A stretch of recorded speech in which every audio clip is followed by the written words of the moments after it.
Good afternoon, everyone. My name is Nayaswami Padma, and I'm here today to bring you the noontime inspiration from the original teachings of Paramahansa Yogananda out of Swami Kriyananda's autobiography, The New Path. I am bringing quotes in the chapter of Gardens Mundane and Spiritual, which is the chapter about the preparation of the gardens in the property that Yogananda purchased called Lake Shrine. One day we were moving a delicate but rather heavy tropical plant into position on the hillside. Our handling, evidently, was too rough, for the master cried out, "Be careful with what you're doing. Can't you feel it? It's alive." Wow.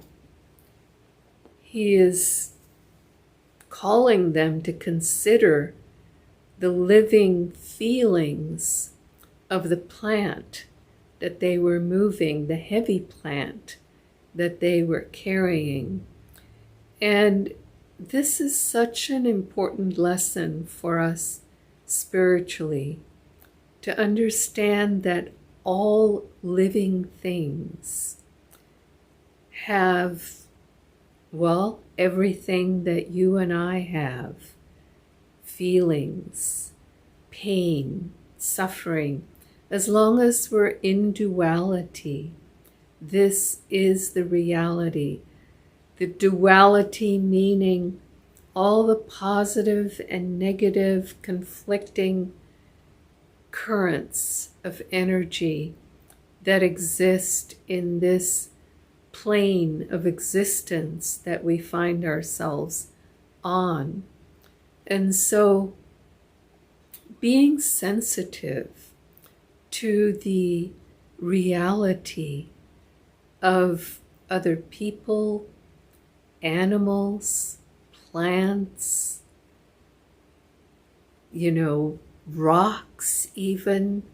Yogananda says all living things, which means all things on this planet, even the seemingly inert, have consciousness. I think metallurgics, I don't know much about it, but I think they will tell you that metals breathe. They seem to have a life force to some degree. Well, we know that plants do. We know that animals do.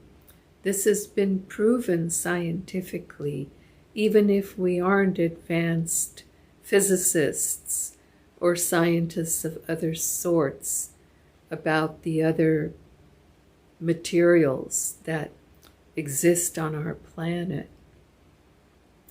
And so being conscious, being aware. I know when I was even a young person, I started not enjoying going to the zoo because I saw these animals all caged up and it hurt my heart. And as soon as I was old enough, when I was in my first year of college, I decided, completely out of context with this path that I'm on now or anything else that I was hearing or seeing around me with those I was connected to, friends with, classmates with. I decided back then that if I could kill it, I'll eat it. Meaning, I knew that it required killing even to eat a vegetable, a tomato, that's a fruit actually, but lettuce, any kind of vegetable. And yet I didn't mind eating that. Somehow I understood instinctively that it was resonating at a lower rate of life form. The vegetables were, but I couldn't kill an animal. And I was horrified to see packages of cellophane wrapped meat, as it was called. It was animals. It had been living animals. Anyway, that's not the point of my brief moments of otherwise inspiration. The point I'm making is that Yogananda was alerting his disciples to be sensitive even to the feeling of the plant that they were moving. In other words, to be sensitive to all living things.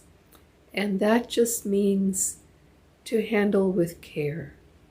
That just means to be respectful of the reality that that particular plant, animal, or otherwise might be facing. What to speak of the reality that other human beings are facing.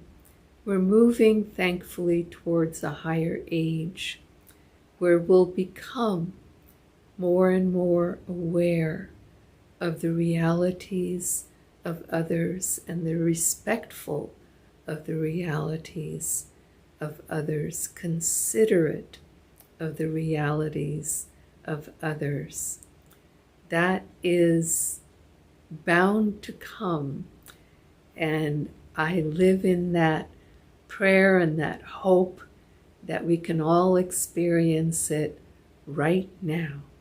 Joy to you, and we'll see you again on Thursday. Bye-bye now.